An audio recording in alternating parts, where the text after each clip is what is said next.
I never thought a simple family trip would turn into the most terrifying and most satisfying moment of my life. My name is Daniel. I'm 32 years old, and on that day, I boarded a plane with my older sister Clara, who's 35. She had spent her whole life mocking me, treating me like I was weak, like I'd never amount to anything. And that day, strapped into a seat at 30,000 feet, she found a brand new audience, an entire cabin of passengers to laugh at me in front of. But what she didn't know was that I had a secret, a past I never shared with my family. And when disaster struck midair, that secret would become the only thing standing between life and death. Before I take you into this story of betrayal, sweet revenge, and survival, make sure to subscribe because you don't want to miss what happens next. I grew up always standing in Clara's shadow. She was 3 years older than me, 35 now. And from the moment we were kids, she made sure I knew my place. She was the golden child, sharp, outspoken, quick to get praise. I was the quiet one, the kid who loved books about airplanes and science, while she was out winning trophies and basking in attention. Don't get me wrong, I loved her in my own way, but that love was always complicated. She had a talent for turning every achievement of mine into a joke. When I got my pilot's license, she laughed that it was basically the same as a video game. When I joined the Air Force, she told everyone it was because I couldn't handle a real career. And when I left the military, she used my silence about it as proof that I had failed. So, when we ended up on the same flight, both heading to New York for a family wedding, I knew what to expect. I knew Clara would find some way to turn even a peaceful plane ride into her stage. The flight started like any other. I settled into my window seat, quietly watching as the ground crew loaded luggage. The hum of engines was familiar, almost comforting. Flying had always been my world, my language, but I kept that to myself. I didn't like talking about it anymore. Not with her. Clara slid into the seat beside me, already smirking. She had her hair done perfectly, nails polished, makeup flawless. She was the type who loved being noticed, and even in a row of cramped economy seats, she carried herself like she deserved first class. "Well, well," she said loud enough for the people in the row ahead to hear. "My little brother, the wannabe pilot. How's life on the ground these days?" I forced a small smile. "It's fine, Clara. How are you?" "Oh, fantastic. Unlike you, I don't get airsick from responsibility." She let out a laugh, her voice cutting through the soft murmurs of passengers finding their seats. A few nearby heads turned. She thrived on that. Attention, no matter what kind. I tried to focus on the safety demonstration, but she kept going. "You know, Daniel, it's kind of ironic, sitting on a plane. Remember how you used to say you'd be the one flying people across the world one day? Guess not, huh? Guess you're just a passenger like the rest of us." Her words stung more than I wanted to admit. I could have reminded her that I had, in fact, flown aircraft far more dangerous and complex than this commercial jet. I could have reminded her that I had once carried the weight of lives depending on my every move. But what would be the point? She wouldn't believe me. She never had. So I stayed quiet. The passengers around us, though, weren't so quiet. I caught glimpses of their expressions. Some looked mildly amused, like they were watching a sibling comedy act. Others frowned, clearly uncomfortable with Clara's cruelty. But Clara didn't notice, or maybe she didn't care. She leaned back, smug, as if she had already won some invisible game. That was always her. To her, life was competition, and I was the easiest opponent she'd ever had. Still, there was something else simmering under my silence, something I hadn't told her or anyone in my family. My years in the Air Force weren't a failed experiment like she believed. They were real, intense, and costly. I had flown fighter jets in missions I couldn't talk about, faced situations that most people couldn't imagine, and I walked away, not because I couldn't handle it, but because of one mission that still haunted me. One mistake, one loss. That was my secret, my weight to carry. And Clara? She didn't deserve to know. The flight attendants moved down the aisle, checking seat belts. Clara gave them her brightest smile, then turned back to me with another jab. Honestly, I'm just glad they don't let amateurs like you anywhere near a cockpit. Can you imagine? You'd probably push the wrong button and send us diving. She laughed again, shaking her head. You couldn't land a toy plane if your life depended on it. Those words, that exact sentence, I'll never forget it. Because in just a few hours, it would come back to her in the most unforgettable way possible. I shifted slightly in my seat, feeling the vibration of the engines as the plane taxied onto the runway. I took a slow breath, centering myself like I had done 1,000 times before takeoff. The smell of jet fuel drifted faintly into the cabin, familiar, grounding. My world, even if nobody here knew it. But Clara, though, had no idea. She thought she had broken me down again, turned me into the quiet little brother with nothing to show for himself. And I let her think that, because sometimes silence is the most powerful weapon you can hold. The plane lifted into the sky, climbing higher, smooth and steady. The city lights below shrank, the clouds embraced us, and passengers settled into the rhythm of flight. Conversations quieted, a baby cried somewhere in the back, the usual symphony of travel. But between Clara and me, the tension lingered. She had gotten her laugh, her audience, her moment of control. Yet for once, I didn't feel anger. I felt something else, a quiet certainty. Because deep down, I knew something she didn't. I knew that when life tests you, it doesn't care about appearances or who gets the last word in an argument. It cares about what you can actually do. And Clara? She was about to find out exactly what her little brother was capable of. The first hour of the flight passed in uneasy silence between Clara and me. She had grown bored of mocking me and had buried herself in a glossy magazine, occasionally tapping her perfectly manicured nails against the tray table. I pretended to doze off, but my senses were sharper than they looked. Flying had trained me that way. You never really switch it off. It started small, so small that most people wouldn't notice. A subtle vibration, deeper than the usual hum of engines, rippled through the floor of the plane. My eyes flicked open immediately. To anyone else, it might have felt like turbulence, but turbulence had a rhythm, a sway. This was different. A moment later, I smelled it, faint, metallic, burnt, like scorched wiring. I straightened slightly in my seat, scanning the cabin. Passengers around me were calm, reading, sleeping, chatting. The flight attendants smiled as they rolled carts down the aisle. Nothing seemed wrong, but I knew better. A plane is a living machine, and if you listen closely, it speaks. And right now, this one was whispering danger. Clara noticed me sitting upright. She smirked. "What's wrong, little brother? Nervous flyer?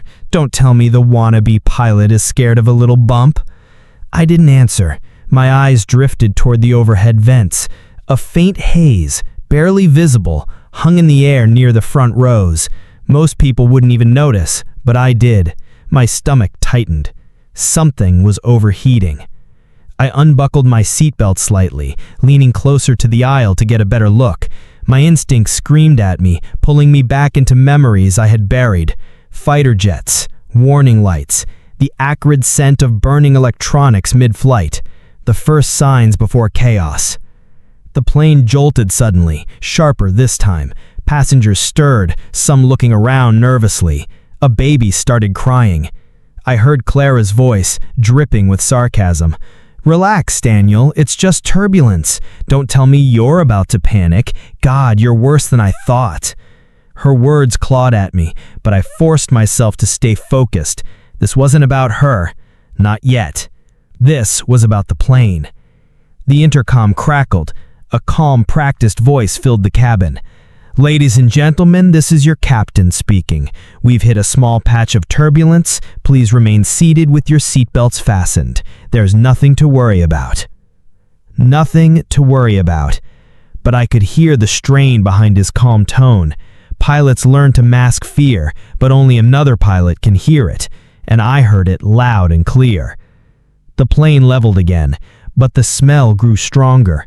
I glanced toward the galley where two flight attendants exchanged a quick, nervous look before disappearing behind the curtain. I turned to Clara. "Something's wrong." She rolled her eyes. "Here we go, Mr. Expert. You really can't help yourself, can you? Every little bump and you think the plane's going down. This is why no one takes you seriously." I leaned closer, lowering my voice.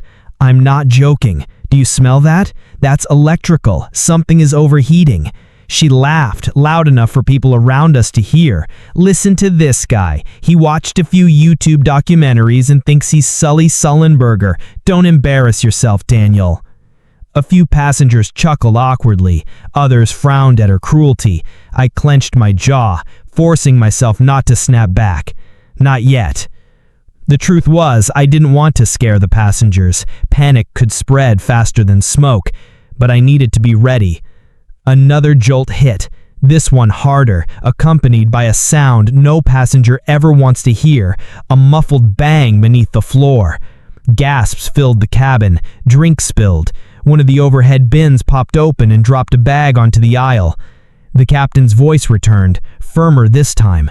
"Flight attendants, please be seated immediately." That was the clue, the moment every trained pilot recognizes. When the captain tells the crew to sit, it's no longer routine. It's serious.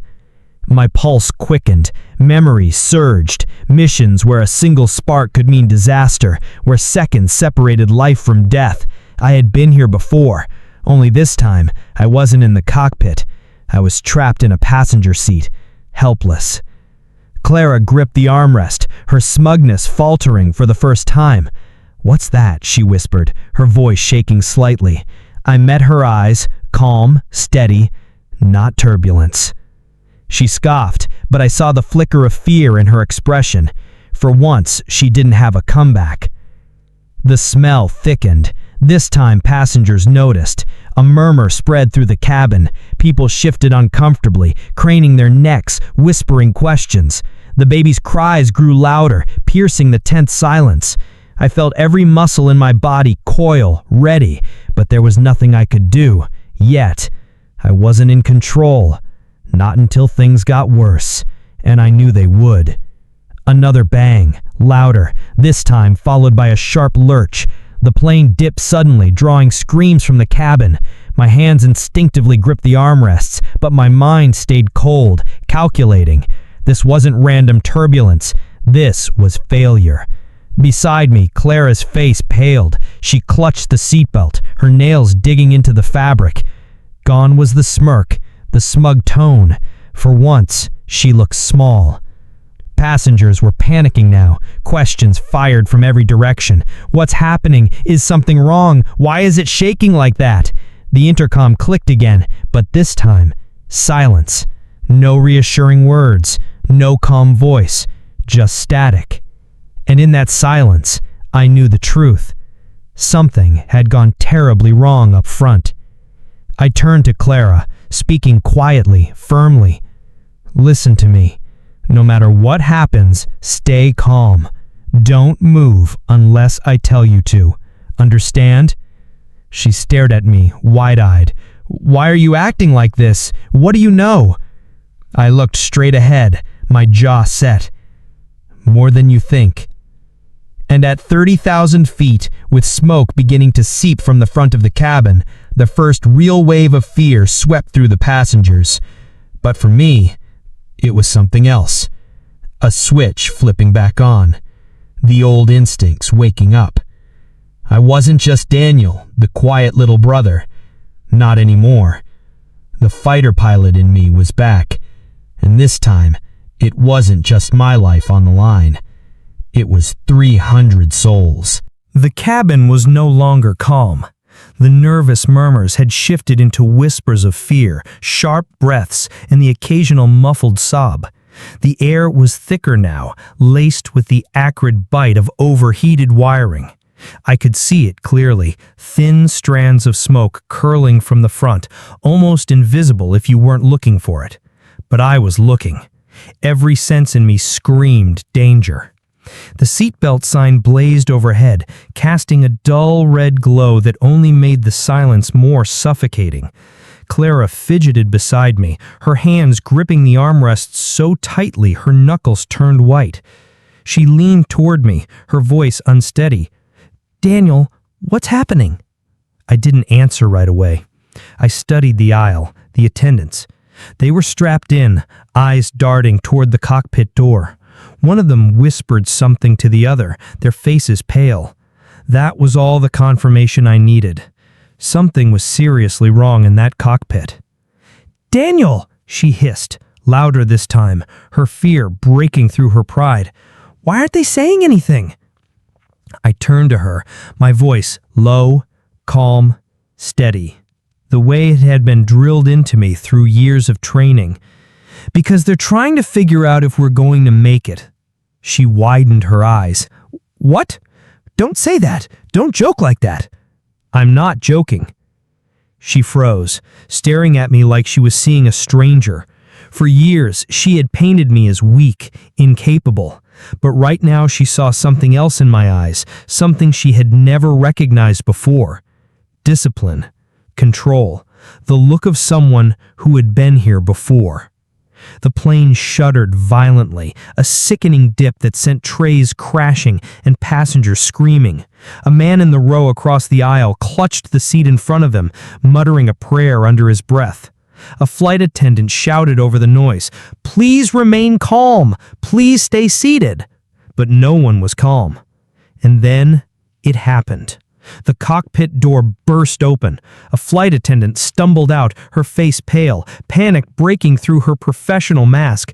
She slammed the door shut behind her and grabbed the intercom, her voice trembling. "Ladies and gentlemen, please stay seated. We're experiencing an emergency. Both pilots are incapacitated." Her voice cracked. She looked at the other attendant, who nodded urgently. "Both pilots are incapacitated." Gasps erupted. A woman screamed. The sound ricocheted through the cabin like shrapnel.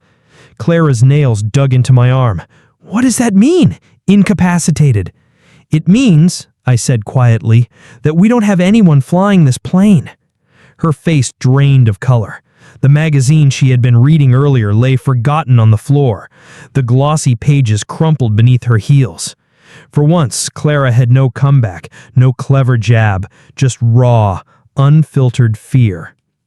The attendant continued, her voice wavering. "We're contacting ground control for assistance. Please remain calm." But there was no calm left to be found. The cabin erupted in chaos. Passengers shouted questions, demands, prayers. Some were crying openly now. A man tried to stand, only to be forced back down by his panicked wife. The baby's wails had become piercing shrieks, the kind that cut through every other sound. And me, my mind sharpened to a razor's edge. Training kicked in.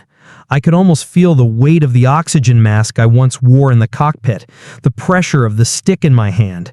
I knew this feeling, the moment when everything teetered between survival and catastrophe. Clara shook me again. "Daniel, do something! Say something!" I met her eyes. "I can." She blinked, confused. "What are you talking about?" "I can fly this plane." Her jaw dropped. For the first time in 30 years of sibling rivalry, she was speechless.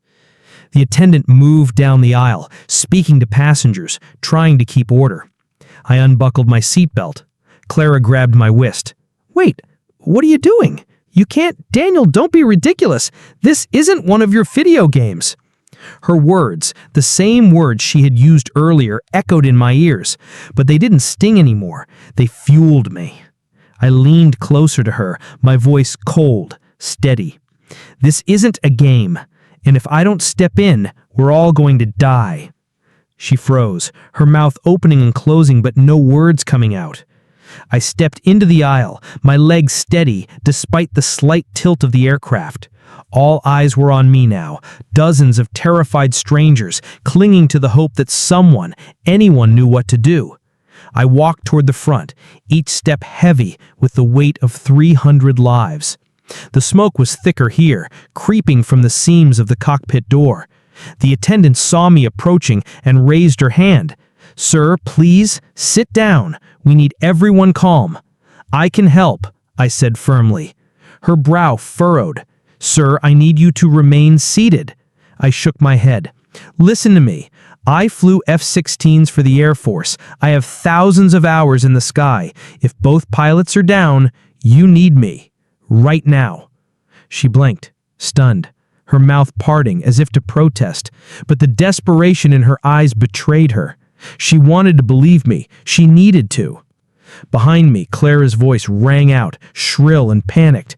"He's lying! He's not a pilot! He's a fraud! He couldn't land a toy plane if his life depended on it!" Gasps swept the cabin again, this time not from fear of the plane, but from disbelief at her words. Passengers turned to look at her, then back at me. I didn't even flinch. I looked straight into her eyes and spoke with the calm authority that once saved men's lives in combat. "Ma'am, you don't have time to debate this. If you don't let me in that cockpit, everyone on this plane is going to die." The cabin fell silent. The attendant hesitated, then glanced at her colleague. They exchanged a single terrified nod, and in that moment I knew the turning point had arrived. The man Clara had mocked, dismissed, and belittled was about to hold 300 lives in his hands, and she would be there, front row, to witness every second of it. The flight attendant froze, torn between protocol and desperation. I could see it in her eyes. Every instinct told her not to trust a stranger. And Clara, of course, seized the moment. "Don't listen to him!" Clara shrieked from her seat, standing halfway into the aisle. "He's a liar. He's always been a liar. He never finished anything he started. He couldn't even keep a job. He's pathetic." Her words cracked through the cabin like a whip. Some passengers nodded nervously, clinging to anything that sounded like certainty. Others looked at me with hesitant hope, weighing my calm tone against her venom. The attendant shook her head. "Sir, I need proof. I can't just let you into the cockpit." Proof. My chest tightened. In a military cockpit, proof wasn't words, it was action. But here all I had was her doubt and my sister's accusations poisoning the air. I forced myself to breathe slowly, evenly. "Listen carefully. Your pilots are incapacitated. You've already admitted it. The plane is descending unevenly. You smell the smoke. You know what that means. You don't have time for me to prove anything. You either let me fly this plane or you wait until gravity makes the decision for you." Her lips trembled. She looked at her partner. Then, in a desperate attempt to maintain order, she tried a redirection, the first red herring. "Everyone please stay calm," she said into the intercom, forcing her voice steady. "We're in communication with ground control. They're sending instructions." Ground control. Passengers exhaled in shaky relief. Clara smirked like she'd won. "See? They don't need you. Real pilots are handling this. Just sit down, Daniel, before you embarrass yourself even more." It was clever. Ground control could, in theory, guide someone through a landing. But I knew the truth. This wasn't a simulator, and these weren't fresh conditions. The smoke meant an electrical failure. The jolts meant an engine issue. Ground control could give instructions, but if the person holding the controls didn't know how to feel the aircraft, didn't know instinctively what every vibration meant, they'd never survive the descent. The illusion had worked for the passengers. I could see it in their faces, relief returning, whispers of hope spreading. They thought ground control would save them. They thought I was unnecessary. But the plane didn't care about illusions. A sudden shudder tore through the fuselage, sharper than before. Luggage tumbled from overhead bins, passengers screamed, and the aircraft dipped, alarms shrieking faintly from behind the cockpit door. The illusion shattered instantly. I grabbed the armrest of a nearby seat, steadying myself. "That was an engine stall," I said loud enough for those around me to hear. "Ground control can't restart an engine mid-air, but I can." The passengers stared at me, wide-eyed, fear carving lines into their faces. Clara shouted over me, desperate to hold on to her version of reality. "He's lying! He's making it sound worse than it is! This is what he does! He pretends to know things, but he doesn't!" Her voice cracked with hysteria, but she was too blind to see the truth, that her denial was rooted in fear, not logic. The flight attendant's composure broke. "Sir, if you really are who you say you are, what do we do?" Finally, the opening I needed. I stepped closer, lowering my voice so only she could hear. "First, I need to know the status of both pilots." She swallowed hard. "The captain collapsed, possibly a heart attack. The first officer tried to take control, but he passed out too. We don't know why." "Both down, unconscious. Maybe from the smoke." My chest tightened. This was worse than I thought. I nodded once firmly. "Then I'm your pilot now. Unlock the cockpit." Her hand hovered near the keypad, trembling. Protocol screamed at her not to do it. Every manual, every regulation forbade it. But 300 lives pressed against her decision. Behind me, Clara's voice cut in, shrill and desperate. "You'll kill us all! Don't you see? He's just trying to be a hero. He couldn't save anyone, not even himself." That last part hit me like shrapnel. Not because it was true, but because it cut too close to the memory I carried, the one I never spoke of, the lives I couldn't save. But this wasn't the past. This was now. I turned slightly, meeting Clara's wild eyes. For the first time in my life, I let her see the steel beneath my silence. "If you really believe that, then pray I'm wrong. Because if I don't fly this plane, you won't live long enough to tell me I told you so." The cabin fell deadly quiet. Even Clara shut her mouth, her words swallowed by the reality pressing in from every direction. The attendant punched in the code. The heavy door clicked open, smoke spilling into the cabin. Passengers gasped, some covering their mouths. I stepped forward, crossing the threshold into the cockpit. The sight froze me for a half-second. Both pilots slumped unconscious, alarms flashing across the panels, warning lights screaming red. The smell of burning insulation was overwhelming. The plane was drifting into a shallow descent, no steady hands guiding it. I slid into the left seat, my body moving on instinct, muscle memory surging back like a tidal wave. My hands found the yoke, my feet braced the rudder pedals. The familiar weight, the hum of the controls. It was like stepping back into my old life. Behind me, passengers strained to see. Clara stood frozen in the aisle, her face pale, lips parted in disbelief. I adjusted the headset, my voice firm, unshaken. "Mayday! Mayday! This is Flight 237. Both pilots incapacitated. I am taking command." Ground control's static-laced voice filled my ears. "Confirm. Who is speaking?" I glanced at the unconscious captain, then back at the panels.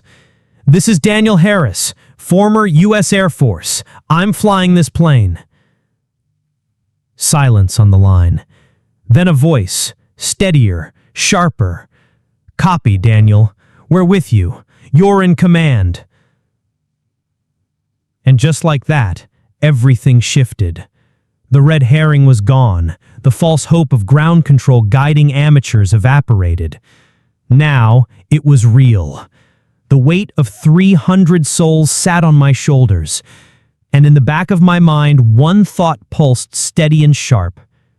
Clara was watching. Clara, who had mocked me, belittled me, reduced me to nothing. Clara, who had sworn I couldn't land a toy plane if my life depended on it. She was about to witness me prove her wrong in the most unforgettable way imaginable. The cabin felt like a cage of whispers. Even over the thrum of the engine, I could hear passengers murmuring, panicked guesses, half-breathed prayers, voices tinged with disbelief. Word was spreading fast. The pilots were down, and some random passenger had taken control. Me. I could feel the weight of 300 eyes pressing against the cockpit door. Suspicion, fear, desperation. And behind me, Clara. She hadn't moved from the jump seat, her mask clutched in her hands now instead of over her face. Her knuckles were white, her breath shallow. But it wasn't just fear I saw in her eyes when they met mine. It was something darker. Doubt. She finally said, "Daniel, what if you can't do this?" I kept my gaze on the horizon, trimming for level flight. "Then we all die." Her breath caught, and for a heartbeat, silence pressed heavy between us. Then her mask dropped into her lap with a slap. "You're not a pilot. Not anymore. You fix computers. You sit in a cubicle, Daniel. That's who you are. Do you really expect anyone to believe you can land this?" Her words were knives, slicing old wounds I thought had scarred over. She said them not as an insult, but as though speaking some brutal truth. My jaw tightened. I flew F-16s for 6 years. I have more hours in the air than you have hours mocking me. Don't confuse being quiet about my life with not having one. Her face twisted, a mix of disbelief and anger. "You never told us, not once. Do you know how insane that sounds? That you just happened to be some war hero and now you're saving us? Why should I believe you now, of all times?" Because you don't have a choice, I thought. Instead, I said, "You don't have to believe me, Clara. You just have to keep breathing while I get us to the ground." The flight attendant returned then, pale and shaky, her voice trembling. "Sir, people are panicking. They want answers. Some are saying we should force the door open if you're not trained." My stomach dropped. Of course. To them, I was just a civilian hijacking control of a $200 million jet. To them, I was the threat. Clara leaned forward, seizing the moment. "See? Even they don't trust you." Her tone carried something cruel in it, but her eyes betrayed the fear behind the cruelty. She wasn't trying to destroy me now. She was lashing out because she had no power left. I turned to the attendant, meeting her frightened gaze. "Listen to me carefully. Both pilots are unconscious because of cabin contamination. If I weren't here, this plane would already be in pieces across the Atlantic. I can get us down. But if anyone opens this door, if anyone interferes, they kill us all. Do you understand me?" She blinked, tears spilling, then nodded. Yes, sir." "Good. Go. Keep them calm. Tell them I'm a pilot and that I'll prove it when we land." She fled. Clara's laugh was short, bitter.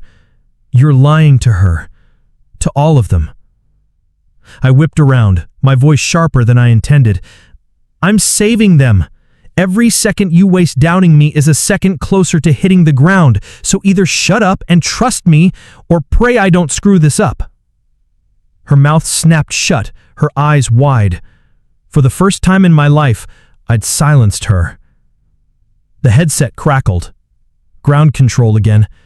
"Harris, we're tracking your descent. Confirm single engine status." "Confirmed," I replied, forcing steadiness. "Emergency crews are ready. But Harris," the voice lowered, "we have intel suggesting sabotage came from inside the passenger list. We recommend extreme caution. Keep the cockpit secure at all costs." The words hung like a noose. Inside the passenger list. That meant one of them, maybe one of the people already whispering and planning outside that door, had wanted this disaster, and they still might. I scanned the cockpit, fingers brushing the dead pilot's controls.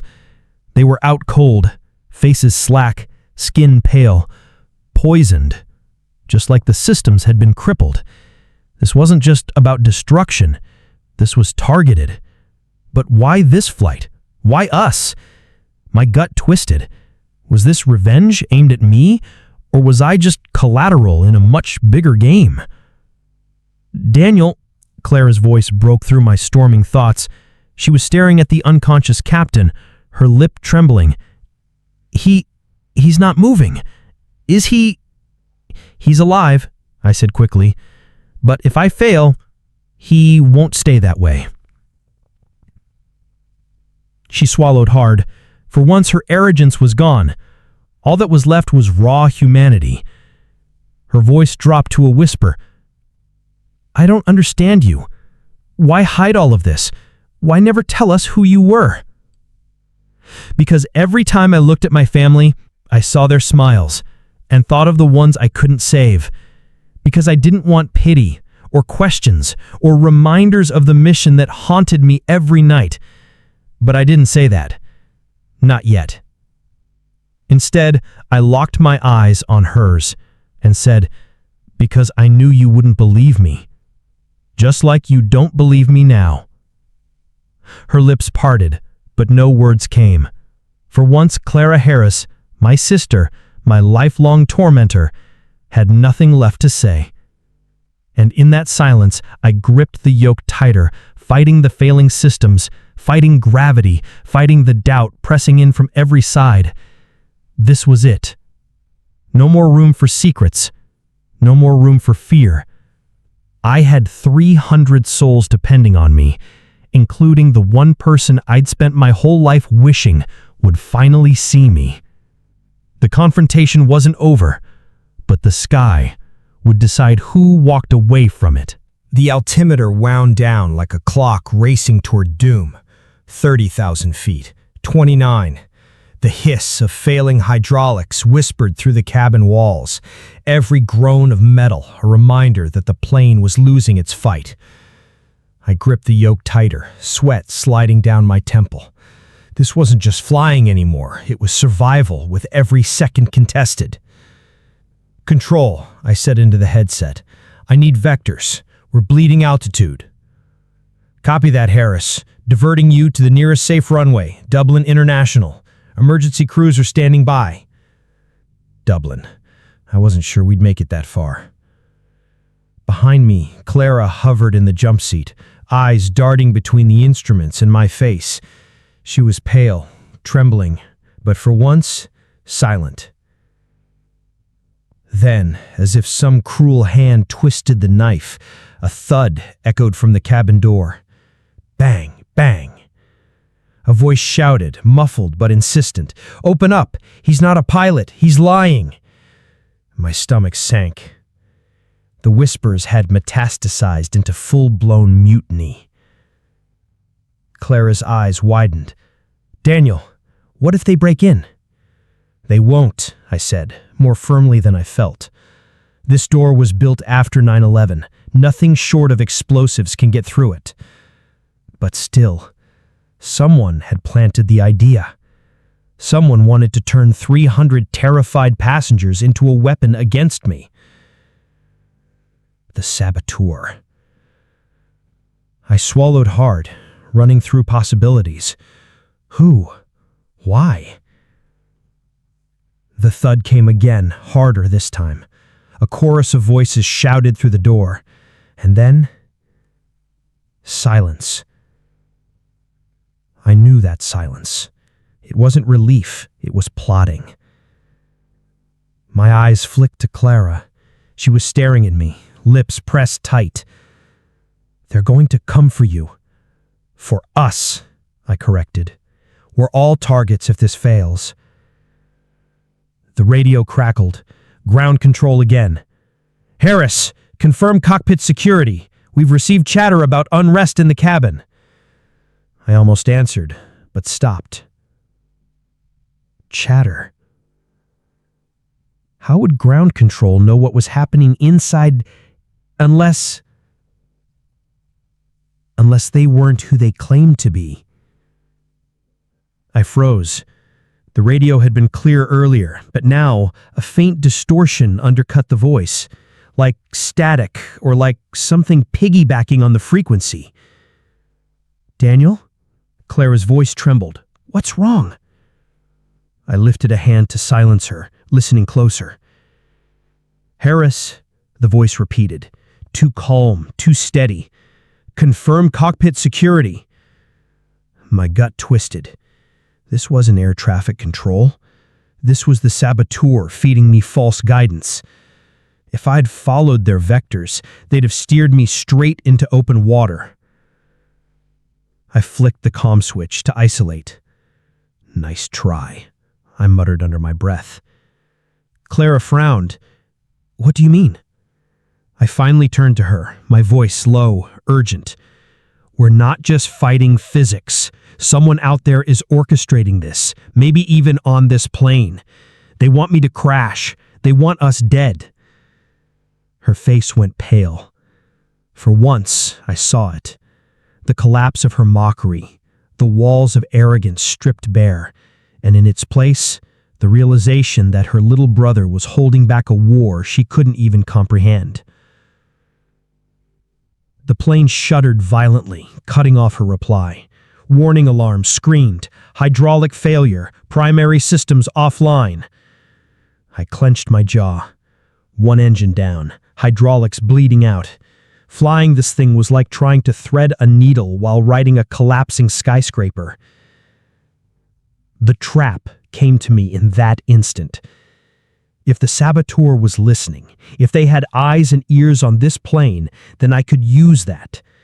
I pressed the comm again, faking panic. Control, copy your vectors. Turning east now. East toward coordinates 250. In reality, I adjusted west toward Dublin, the opposite direction. Clara's eyes narrowed. You just lied to them. Exactly. If the saboteur wanted to intercept us, they'd go east. That would buy us precious minutes I needed. The cabin interphone rang, sharp and shrill. Clara startled, but I grabbed the handset. It was the flight attendant, her voice strained. Sir, passengers they're breaking apart into sides. Some want to trust you, others are convinced you're hijacking us. Of course. Divide and conquer. Whoever the saboteur was, they didn't need bombs anymore. Fear was enough. I took a breath. Listen carefully. Keep them contained. Lock the galley. Block the aisles if you have to. Buy me 20 minutes. Her voice shook. 20 minutes until what? Until I trap whoever's behind this. Click. I hung up. Clara stared at me, wide-eyed. Daniel, what are you doing? Flying the plane and flushing out the bastard who tried to kill us. The radio crackled again, angrier this time. Harris, you are off course. Correct immediately. I almost smiled. They had taken the bait. Not today, I whispered, cutting the line.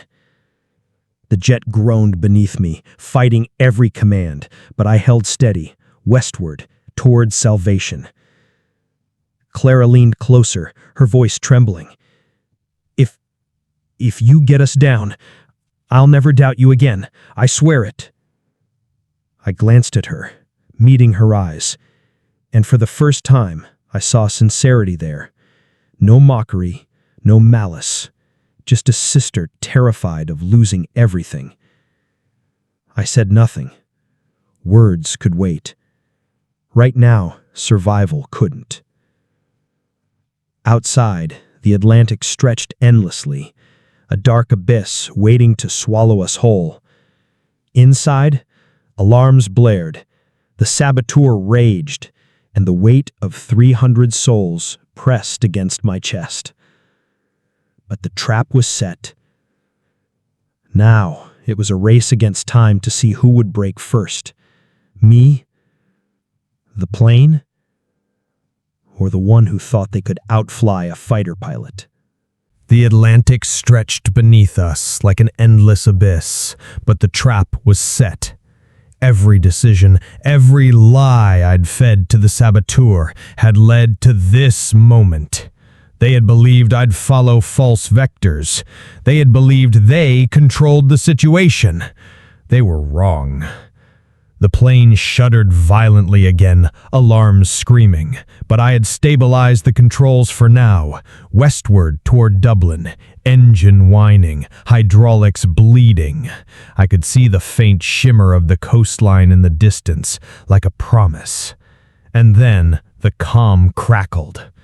"Harris, you are not following instructions." I smiled grimly. "That's correct, and you're about to get caught." I listened carefully. One of the crew who had previously panicked whispered into a headset, "Sir, someone's moving near the back. They're trying to—" "What?" I didn't wait. I pressed a button on the intercom.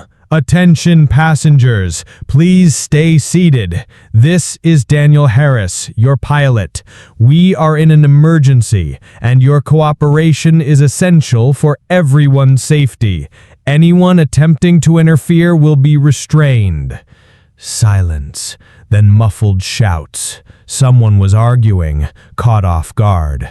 The saboteur, whoever they were, had believed their plan flawless until now. I could almost feel the panic radiating from them. They'd counted on chaos, not calm authority. They'd counted on fear, not discipline. Behind me, Clara's voice quivered. "Daniel, what's happening?" "They're trapped by their own deception," I said. "Everyone else is listening. No one can interfere now." I peeked at the passenger cabin via the monitors. Two men, middle-aged, clearly part of the crew's prior confusion, were trying to sneak toward the cockpit. I activated the alert chimes. Seatbelts locked. Overhead bins jostled. Alarms flashed. Their eyes went wide. The trap had worked. I wasn't just controlling the plane. I was controlling the narrative. Clara gasped, leaning closer. You planned this?" I gave her a small nod. "Not for them. For all of us."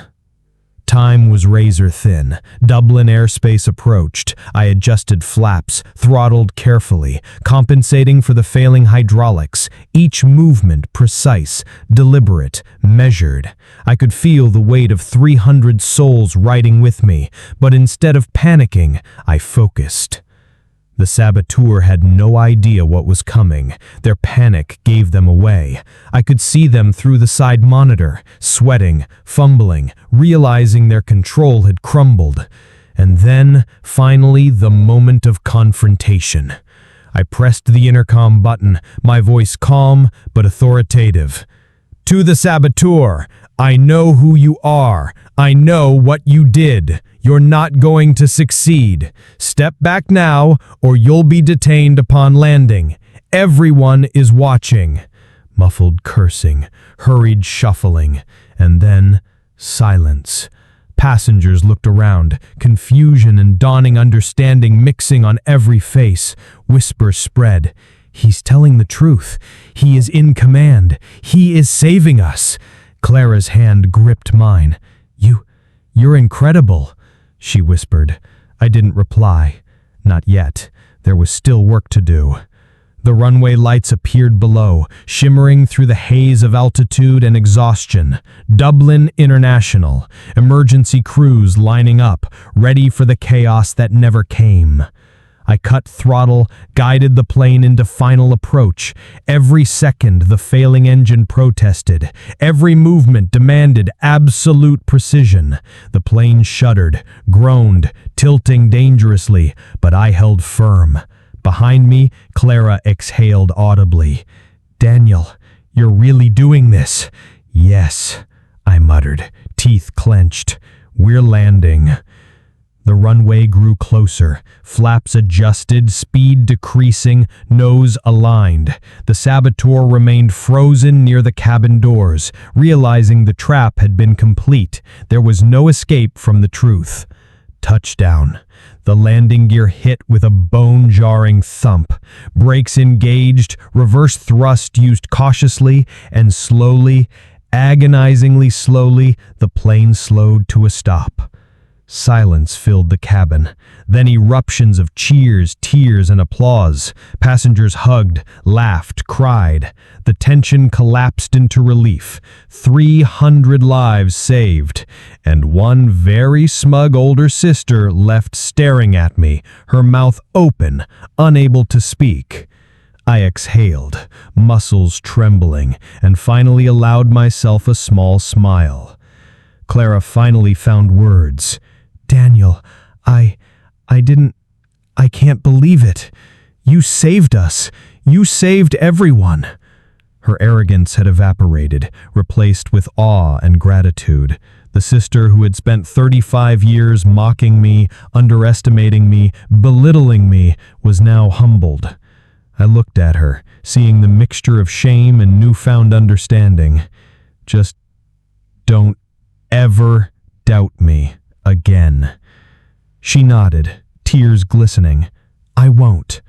Outside, emergency vehicles swarmed the tarmac. I unbuckled, letting the adrenaline drain. For a moment, I allowed myself to feel the magnitude of what had happened. I hadn't just flown a plane.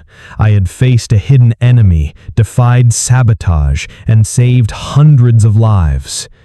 And for the first time, my sister saw me for who I truly was. Not a washed-up wannabe, not a quiet shadow, but someone capable, disciplined, and undeniably heroic. The fallout was more than just headlines or accolades. It was a shift in perception, the sweet, quiet revenge of living proof.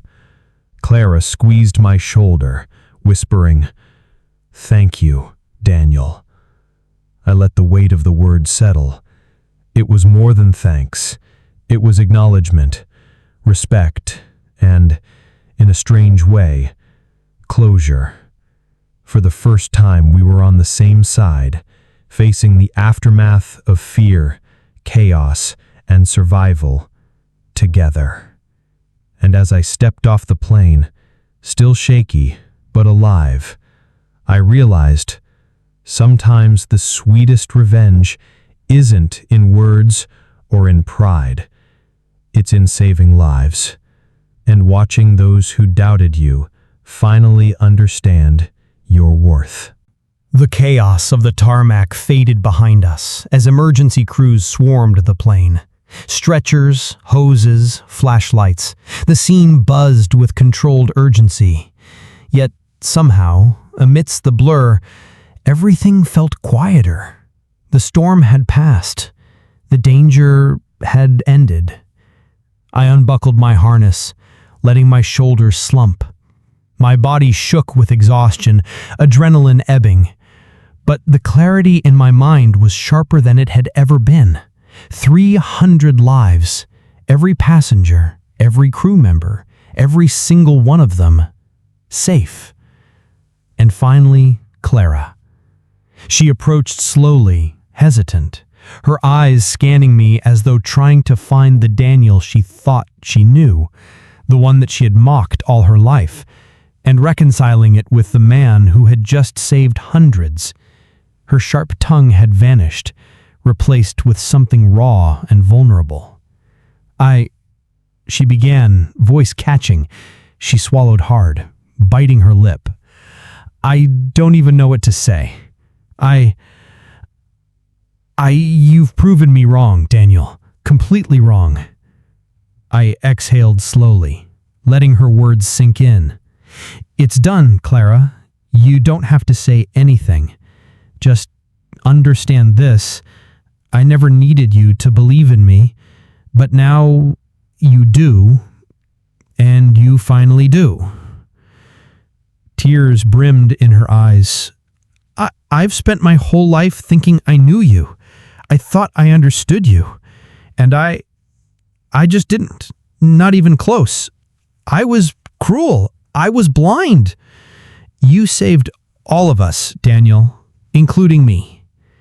I nodded, feeling the weight of years lifting from my shoulders. This wasn't just about surviving a plane in crisis. This was the culmination of every insult, every belittling remark, every sibling rivalry that had ever carved at me. My revenge hadn't been loud, it hadn't been public. It hadn't been about proving her wrong with words or trophies. It had been about proving it with action.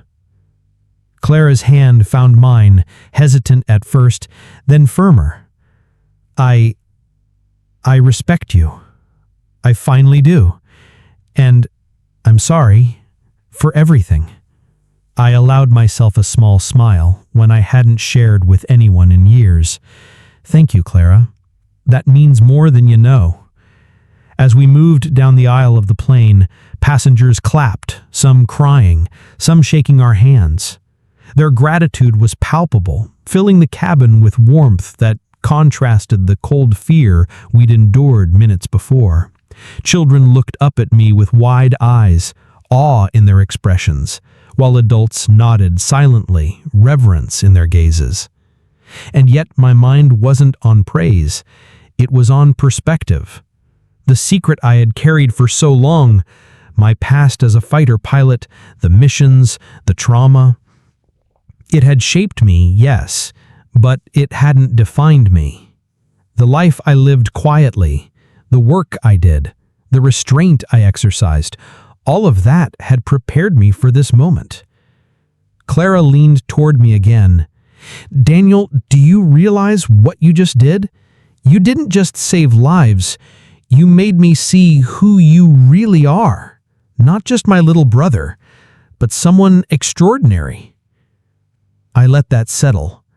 My secret life, my unspoken achievements, the pain and pride I carried, it no longer needed hiding. Not from her, not from anyone. Emergency personnel guided us down the stairs. The cold night air hit, a sharp contrast to the heat and tension we'd endured minutes before. Flashbulbs from media cameras tried to capture the chaos, but I didn't notice them. Not anymore. The victory wasn't for headlines or acclaim. It was for clarity, for justice, for the quiet satisfaction of having the last word in the most consequential way imaginable. Clara walked beside me, her arm brushing mine. You were calm the whole time, she said softly. Not once did you panic. Not once did you falter. I thought you were ordinary. I was wrong. You're anything but. Her words echoed something I had long forgotten. Validation from someone who had never given it willingly. My revenge had never been cruel or vengeful in the traditional sense. It was the sweet, undeniable truth. My skill, my composure, my hidden life laid bare for her to witness, and she could never mock me again. The crowd of passengers grew still as the emergency teams led them away. Some waved, some mouthed thanks. I nodded at each, but my gaze remained on Clara. She stood there, finally silent. No jabs, no sarcasm, just awe and newfound respect. You saved us, all of us, and yet you never boasted. You just did it. Yes, because real strength isn't shown in words. It's shown in action. That's what I wanted you to see. Clara took a deep breath, tears in her eyes. You've earned my respect, my gratitude, my admiration, all of it. I will never doubt you again, and I think I love my brother. For the first time, our sibling rivalry felt irrelevant, petty, and small. The fear, the cruelty, the mockery, all of it had evaporated in the aftermath of truth, courage, and survival. The media swarmed as we descended the stairs, flashbulbs striking, cameras rolling, but I paid them no mind. Their applause, their praise, their headlines, all were meaningless compared to the private, unspoken victory I held with Clara at my side. The saboteur had been apprehended, the authorities had begun their investigations, and the passengers were safe. Yet, for me, the climax had always been different. The real payoff wasn't in recognition, medals, or headlines. It was here, in Clara's eyes, in her awe, respect, and acknowledgement of the brother she had always underestimated. And that, truly, was the sweetest revenge of all. As we walked away from the plane, shoulder to shoulder, I felt the weight of years lift.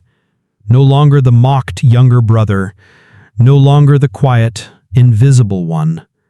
I was Daniel Harris, ex-fighter pilot, survivor, savior, and finally fully seen. The cold night air was cold against my face, but my chest felt lighter than it had in decades. Clara squeezed my arm lightly, an unspoken apology and acceptance, and for the first time in my life I realized some battles aren't fought in words, and some victories aren't measured in revenge, but the satisfaction of living proof, that was worth everything. We turned away from the plane, leaving behind the chaos, the danger, and the fear. Behind us lay the wreckage of suspicion, mockery, and doubt. Ahead lay truth, respect, and a bond reforged in fire. And in that quiet, triumphant moment, I finally allowed myself to exhale. Because this time, I had won, and the world and Clara could no longer deny it.